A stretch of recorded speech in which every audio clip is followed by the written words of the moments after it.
Veronica deserves everything. You're worthless and always have been, my mother, Frances declared, her voice cutting through the law office like a blade. I sat in the leather chair, my hands folded in my lap, watching her pace behind my sister with the confidence of someone who believed she held all the cards. The mahogany-paneled conference room felt smaller with each passing second, the weight of her words pressing down on my chest like stones. My name is Khan, and at 30 years old, I had spent most of my life being reminded that I was the disappointment, the burden, the daughter who never quite measured up. Veronica, for years younger and perpetually golden in our mother's eyes, sat primly beside Frances, her perfectly manicured fingers drumming against the table in anticipation. The lawyers were running 10 minutes late, but Frances couldn't contain her excitement any longer. Angel always knew Veronica was special. Frances continued, her eyes gleaming with vindictive satisfaction. Beautiful, charming, everything a grandmother could want in a granddaughter. You were just there, an obligation. I felt the familiar sting of her words, but something deeper, a quiet strength I had cultivated over years of managing Grandma Angel's affairs, kept me steady. The ornate grandfather clock in the corner ticked steadily, marking time, until the moment that would change everything. Frances had no idea what was coming, and I found myself almost grateful for her cruelty. It would make what happened next feel like justice rather than revenge. I can't wait to redecorate Grandma's house, Veronica said dreamily, already planning her inheritance. Those antiques are so outdated. I'm thinking modern minimalist. Maybe some of those expensive Italian fixtures I saw in the magazine. Frances beamed with pride. Whatever you want, darling. Angel's savings account should cover renovations easily. $25,000 goes quite far when you're smart about spending. I watched them discuss their plans, feeling like a ghost in my own family. They spoke about Grandma Angel's house, her jewelry collection, her modest savings account with such certainty, such entitlement. Not once did they mention the 3 years I had spent visiting Angel every Tuesday and Thursday, helping her organize her papers, listening to her stories, learning about the business investments she had carefully hidden from my mother's gambling addiction. The door handle turned, and I straightened in my chair. The lawyers had arrived, carrying briefcases and wearing expressions that suggested this reading would be anything but routine. Frances smoothed her hair and adjusted her jacket, preparing to collect what she believed was rightfully Veronica's. What my mother didn't know was that Grandma Angel had been far more perceptive than anyone gave her credit for, and infinitely more wealthy than my family had ever imagined. The months leading up to this moment had been filled with a careful dance between my grandmother and me, one that my mother and sister had been too self-absorbed to notice. Every Tuesday and Thursday for the past 4 years, I had driven the 45 minutes from my apartment in downtown Minneapolis to Grandma Angel's modest house in the suburbs, ostensibly to help her with household tasks and provide companionship in her later years. What actually happened during those visits was far more complex. Angel would brew her signature chamomile tea, settle into her favorite armchair, and begin discussing her little projects, business, investments she had been making for over 2 decades. Most people saw Angel as a sweet, elderly woman living on Social Security and a small pension from her late husband's factory job. The reality was that she owned controlling interests in 5 different companies, ranging from a successful catering business to a small but profitable real estate development firm. Frances has a problem, Angel had confided in me during one of our early conversations. I've watched her gamble away 3 different windfall payments over the years. Her father's life insurance, the settlement from her car accident, even the money I gave her for Veronica's college fund. All of it disappeared into those casino machines. I had suspected as much. Frances's frequent business trips to nearby casinos, her mood swings, that coincided with mysterious financial stress, and her constant requests for loans from Angel had painted a clear picture. What I hadn't realized was how methodically Angel had been protecting her assets from my mother's addiction. I need someone I can trust to help me manage these investments, Angel had said, sliding a folder across her kitchen table. Someone who won't see $signs and forget about responsibility. The folder contained corporate documents, financial statements, and partnership agreements worth approximately $20 million. Angel had spent decades quietly building this business empire, reinvesting profits and expanding her holdings, while maintaining the facade of a simple retiree. She had chosen me as her successor, not out of favoritism, but out of necessity. Frances's gambling debts had put creditors on alert, and they were already sniffing around Angel's estate, hoping to collect when she passed. Your mother believes I have $20,000 in savings and a house worth maybe $150,000. Angel had explained with a slight smile. Let her continue believing that these businesses need protection from her creditors, and more importantly, they need someone who understands their value. I had spent those 4 years learning every aspect of Angel's investments, meeting with corporate attorneys and ensuring that the business succession would be legally airtight.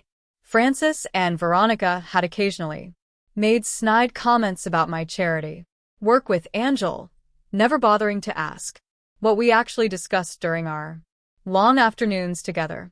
Now, as the lawyers settled into their chairs and began arranging documents, I felt the weight of those secret conversations. Angel's plan was about to unfold exactly as she had designed it, and my mother's cruelty would finally come with a price she never could have imagined. Mr. Harrison, the primary estate attorney, was a distinguished man in his 60s who had worked with Angel for over 15 years. He cleared his throat and opened the official will document, his reading glasses perched carefully on his nose.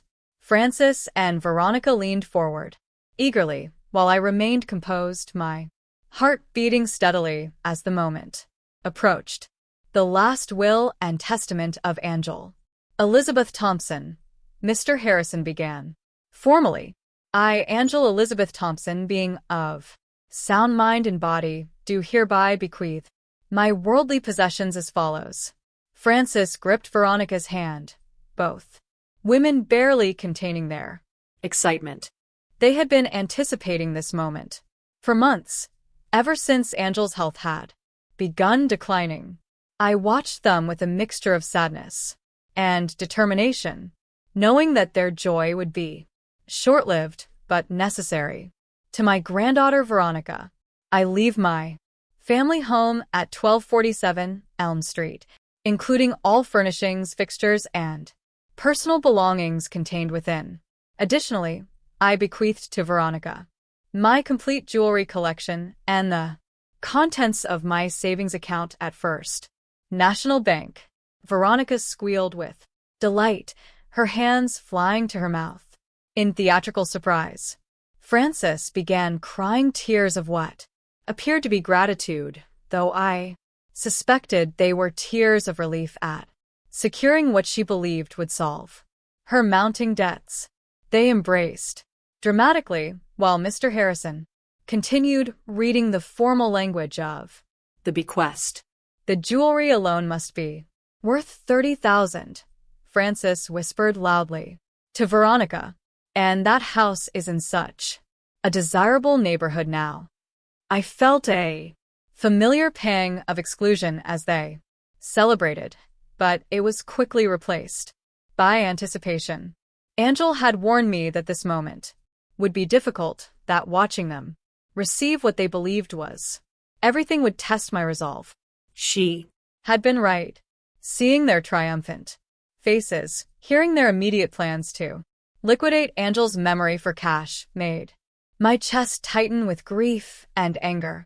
To my granddaughter Con, Mr. Harrison continued, I leave my collection of business documents and corporate files housed in the filing cabinet in my home office. Francis actually laughed, a harsh, mocking sound that echoed through the conference room. Business documents? What business documents? Mother never had any business besides collecting Social Security. Veronica giggled along with her mother. Poor Con gets the boring paperwork, while I get the house and jewelry. I guess that's fitting. They exchanged a look of shared amusement, their cruelty, casual and automatic. I absorbed their mockery without reaction, knowing that their laughter would turn to something very different within the next few minutes. Angel's plan was working perfectly. They were so convinced of their victory that they wouldn't see the reversal coming until it was too late. Mr. Harrison closed the will and set it aside, but he made no move to conclude the meeting. Instead, he looked directly at me with an expression that suggested the real business was just beginning. As Francis and Veronica continued their whispered celebration, a second attorney entered the conference room. Margaret Kowalski was a sharp-featured woman in her 40s who specialized in corporate law, and her presence immediately shifted the atmosphere. She carried a thick briefcase and wore the kind of confident expression that suggested she held information that would change everything. Ladies, Mr. Harrison said, I'd like you to meet Margaret Kowalski from Silver Pine Holdings. She has some additional documents that pertain to Angel's estate. Frances barely looked up from her conversation with Veronica about redecorating plans. Additional documents? What kind of additional documents? The will was very clear. Margaret settled into her chair and opened her briefcase with deliberate precision. Mr. Harrison is correct that the will addresses Angel's personal property, her home, jewelry, and savings account. However, those items represent only a small fraction of Angel's total assets. Veronica's head snapped up from her phone where she had been texting friends about her inheritance. What do you mean small fraction? Grandma wasn't wealthy. She lived in that tiny house and drove that old car. Angel Thompson was indeed very wealthy. Margaret replied calmly. She simply chose to live modestly while building a substantial business empire.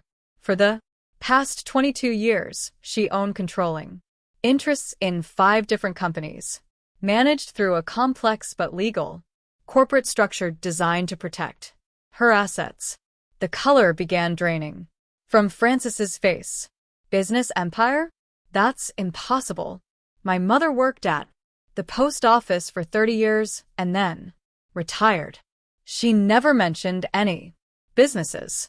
I watched my mother's confidence start to crumble as Margaret spread corporate documents across the conference table. The papers bore Angel's signature, notarized dates going back decades, and financial statements that showed profits in the millions. Frances picked up one document with trembling fingers, scanning the numbers. With growing horror, these companies, Margaret continued, include North Peak Engineering, a civil engineering firm that has contracted with the State Highway Department for 15 years. Rainer Publishing, which owns the rights to several successful regional magazines. Jasper Hollow Foods, a catering company that services major corporate events throughout the Twin Cities. Oxben Technologies, a small but profitable software development firm. And Larkper and Finch, a real estate development partnership that has built 3 successful residential communities. Veronica's face had gone pale. How much are these companies worth? The combined value based on the most recent appraisals is approximately $20 million. The number hung in the air, like a physical weight. Frances made a small choking sound while Veronica gripped the edge of the table so tightly. Her knuckles turned white. Their celebration had transformed into stunned silence, replaced by the dawning realization that they had been operating under completely false assumptions about Angel's wealth. Where did the money come from? Frances whispered. How could she afford to buy businesses? Margaret consulted her notes. Angel began investing in 2002 using her father's life insurance settlement as initial capital. Instead of spending that money, she partnered with existing business owners who needed investors. Over time, she acquired controlling interest through careful reinvestment of profits. She was, by all accounts, an extremely shrewd businesswoman. I watched my mother's face cycle through disbelief, confusion, and growing dread. Frances had always dismissed Angel as a simple woman who needed taking care of, never recognizing the sharp intelligence that had built an empire right under everyone's noses. The condescension Frances had shown toward Angel's little hobbies was now revealed as willful blindness to her mother's remarkable success. But why didn't she tell us? Veronica demanded. Why keep it secret? Margaret's expression grew serious. Angel was very concerned about protecting these assets from potential creditors. She had observed certain gambling habits within the family and wanted to ensure that her business empire would remain intact. Frances's face flushed red with humiliation and rage. The carefully hidden truth about her addiction was now exposed in front of lawyers and documented in corporate files that could never be denied or dismissed. Margaret reached into her briefcase and withdrew another set of documents. These ones bearing more recent dates and signatures. Angel updated her corporate succession plan 18 months ago after careful consideration of who should inherit control of these businesses. Frances lunged forward in her chair. Veronica is her primary heir. The will clearly states the will addresses Angel's personal property. Margaret interrupted firmly. Corporate ownership operates under different legal structures. These businesses were never part of her personal estate. They were held in trust, with designated successors chosen based on Angel's assessment of their business acumen and financial responsibility. I felt my heart rate increase as the moment approached. For 4 years I had known this day would come, but experiencing it felt surreal. Frances and Veronica were about to learn that their assumptions about family hierarchy meant nothing in the face of Angel's careful planning.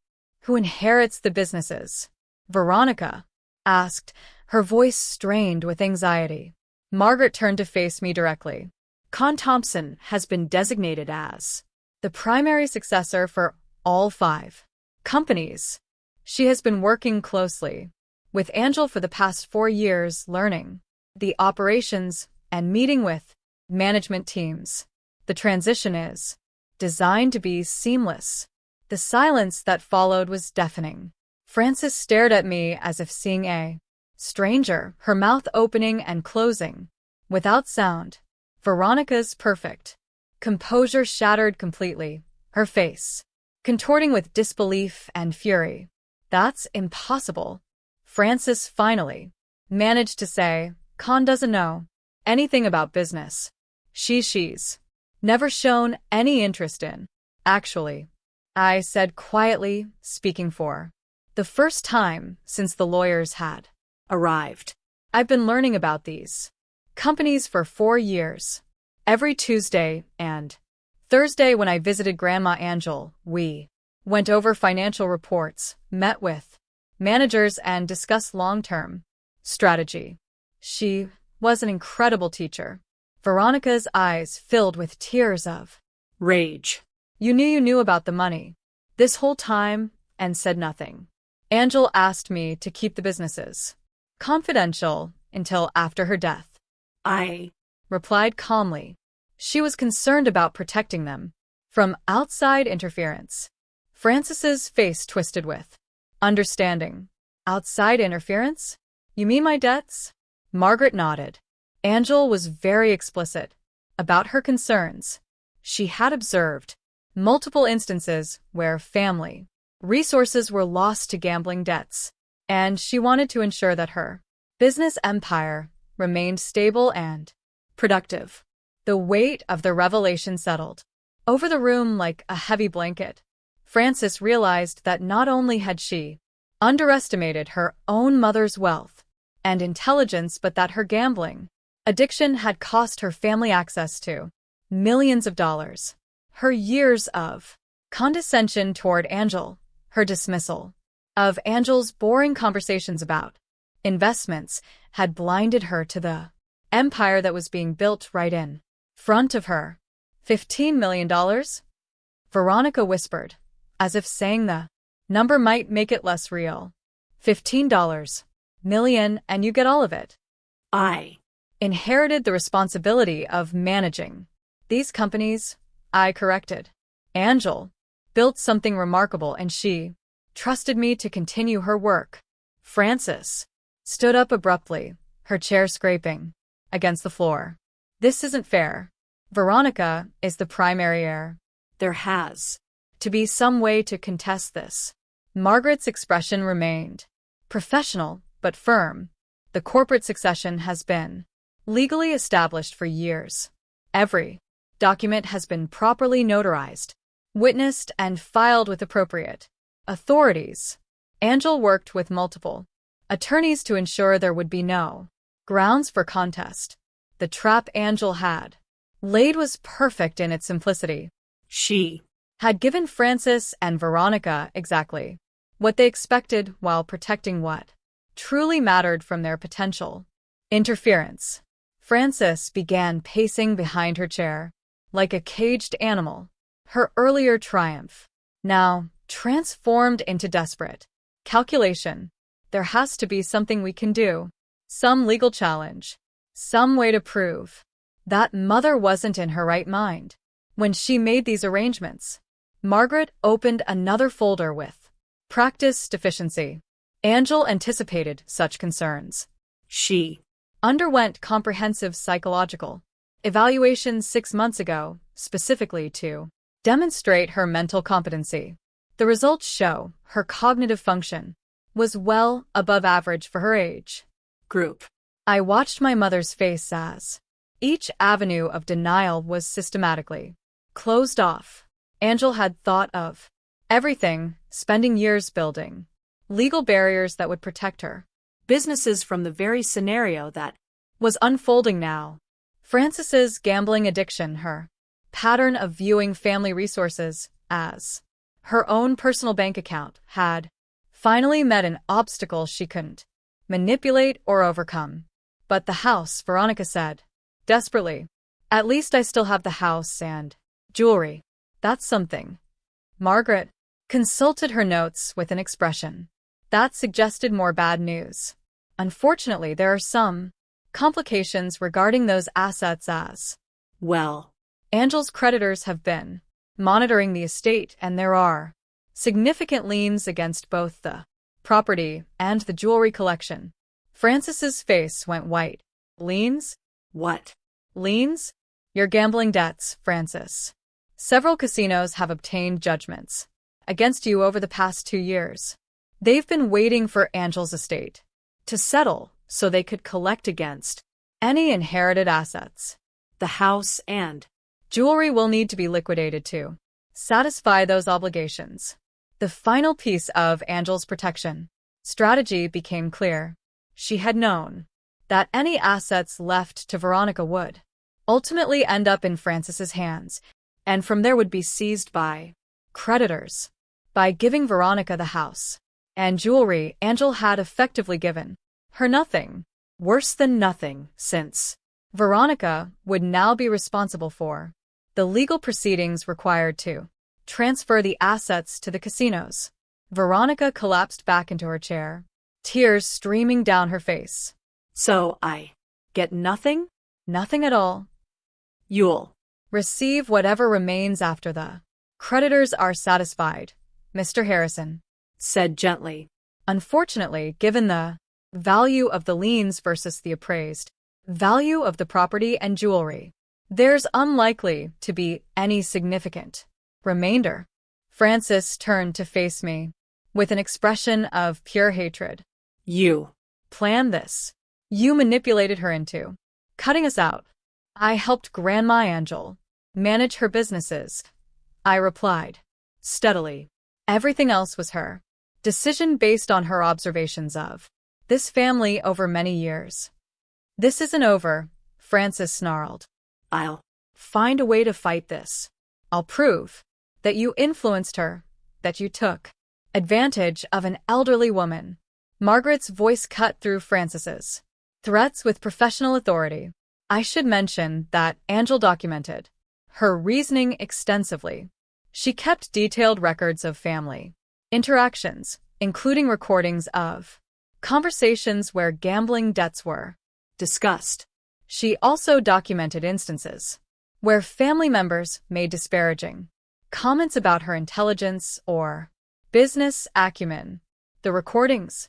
I remembered Angel's small digital recorder, which she had started using after Francis made particularly cruel comments about Angel's supposed SIL.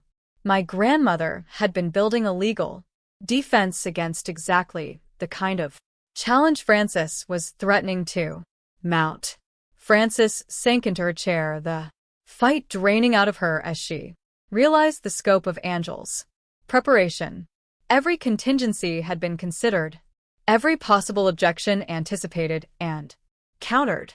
Angel had spent 3 years not just teaching me about her businesses but building an unassailable legal fortress around the succession plan. The woman my family had dismissed as a simple retiree had outmaneuvered them completely, ensuring that her life's work would be protected from the very people who had taken her generosity for granted. I reached into my purse and withdrew a sealed envelope that Angel had given me 6 months before her death. Grandma Angel asked me to give this to both of you after the legal proceedings were complete. Francis and Veronica stared at the envelope as if it might explode. Their faces bore the hollow expressions of people who had just watched their entire world view collapse. With trembling fingers, Francis opened the envelope and unfolded the handwritten letter inside. My dear Francis and Veronica, Francis read aloud, her voice breaking. If you are reading this, then my business empire has been revealed, and you understand the true scope of what you have lost. I want you to know that this was not a decision I made lightly. Veronica leaned over to read along, fresh tears spilling down her cheeks. Francis continued reading, her voice growing smaller with each word. Francis, your gambling addiction has cost this family more than you realize. The money you asked me for over the years, the loans you never repaid came from profits these businesses generated. I calculated that your debts have cost the family over $200,000 in the past 5 years alone. Francis's hands shook as she held the letter. She kept track. Veronica, Francis read on, you have never shown interest in anything beyond spending money and acquiring material possessions. When I tried to discuss my investments with you, you dismissed them as boring old lady hobbies. You made it clear that you saw me as nothing more than a source of inheritance. Veronica sobbed openly now, the weight of her grandmother's disappointment finally reaching her. Khan, on the other hand, spent 3 years learning about these businesses, not because she wanted to inherit them, but because she genuinely cared about my well-being and respected my intelligence. She never asked me for money, never dismissed my accomplishments, and never treated me like a burden. Frances finished reading the letter, her voice barely a whisper. I leave these businesses to Con because she has earned them through dedication, respect, and genuine love. What you inherit or failed to inherit is the result of choices you made over many years. I hope you learn from this experience, though I fear you may not. Love, Mother. The conference room fell silent except for Veronica's quiet crying. Frances stared at the letter for a long moment before carefully folding it and placing it back in the envelope. When she looked up at me, her expression had changed from anger to something closer to defeat. She really planned all of this, Frances said quietly. Every detail. Yes, I replied. She spent 4 years making sure everything would be legally protected and properly documented. Margaret began packing her documents. Con, you'll need to meet with the management teams of each company within the next 2 weeks. The transition plans are already in place, but there are some signatures required to finalize the transfers. I nodded, feeling the weight of responsibility settling on my shoulders. Angel had prepared me well for this moment, but actually becoming the owner of 5 successful companies felt surreal. I'll make time in my schedule. Frances stood up slowly, moving like someone much older than her 54 years. I suppose congratulations are in order. You played this very well. I didn't play anything, I said firmly. I loved Grandma Angel, and she recognized that love. Everything else followed from there. Veronica finally looked up from her hands. What happens now? What are we supposed to do? You'll need to work with your mother's creditors to liquidate the inherited assets, Mr. Harrison explained. The process will take several months, but it should satisfy the outstanding debts. And after that, Veronica asked. After that, you'll need to build your own lives, I said, not unkindly. Grandma Angel gave you the same gift she gave me, the opportunity to learn from your mistakes. What you do with that opportunity is up to you. Frances gathered her purse and stood to leave. I suppose we won't be seeing much of each other anymore. That depends, I replied. The door is always open if you're ready to build a different kind of relationship. But the days of taking family for granted are over. Frances and Veronica discovered that the gambling debts had grown far beyond what they initially realized, with compound interest and legal fees bringing the total owed to nearly $400,000. The house and jewelry, after appraisals and legal costs, barely covered 2/3 of the debt, leaving Frances personally liable for the remainder and forcing her into bankruptcy. Veronica, now responsible for her mother's financial choices, lost her credit rating and social standing when the bankruptcy became public record, while their extended family and social circle learned the full scope of the gambling addiction that had cost them millions. Both women were forced to find employment for the first time in years, working entry-level positions, while I managed a business empire worth $15 million, a daily reminder of how their cruelty and entitlement had cost them everything. Looking back on that day in the conference room, I realized that Grandma Angel had given me more than just financial security. She had taught me that true power comes from earning respect rather than demanding it, and that the most satisfying revenge is simply allowing people to face the natural consequences of their own choices.